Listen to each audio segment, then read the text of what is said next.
Yep, I'm stuck at home too, folks.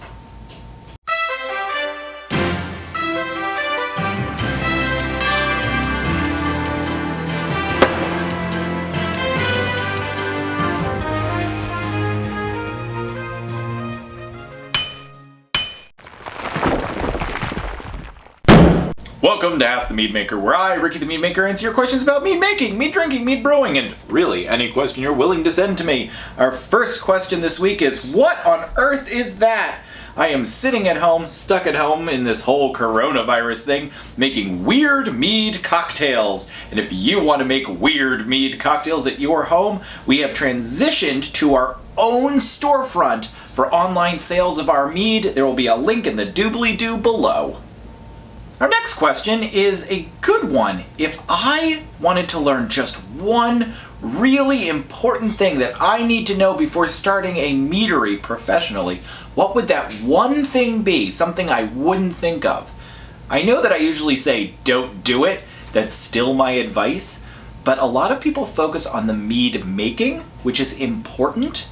But I think having a good sense of business, and especially the federal regulations are weird, but you can get through them. Knowing the business regulations in your own state is something that I really recommend researching. Our next question has been floating around the internet, and it came up on Saturday last week at our pickup at the mead hall, and someone said, I have a bunch of Star Sand at home. Thank goodness I can use that for coronavirus. No, you can't.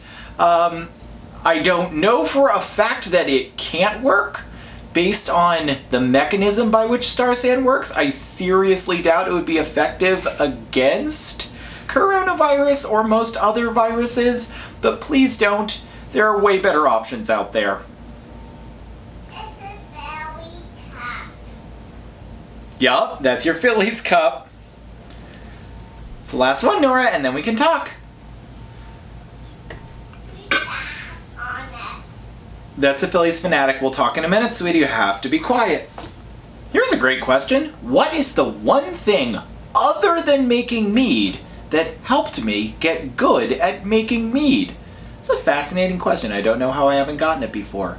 I would say cooking and baking, as in working with multiple different flavors, cooking, and getting used to measuring things and being very precise and replicating recipes on the baking side. Our last question this week is, oh no, Ricky, I'm running out of things to brew. I'm running out of ingredients at home.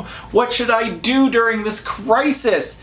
And the answer is, a long, long time ago, before I was a professional brewer, I was interviewed on Basic Brewing Radio, and back then I was stuck in an apartment in California, and I would brew with whatever I had handy, and I made some cool and wacky things. So we're going to have a link to that interview in the doobly-doo. I have not listened to it in about a decade, so I don't know what my advice was, but I'm sure it was very sound. So, experiment, make fun things, brew with what you can. Send me your most creative ones, and we'll talk about them in a future episode. And of course, keep sending your questions. I'll get to them as soon as possible. Cheers.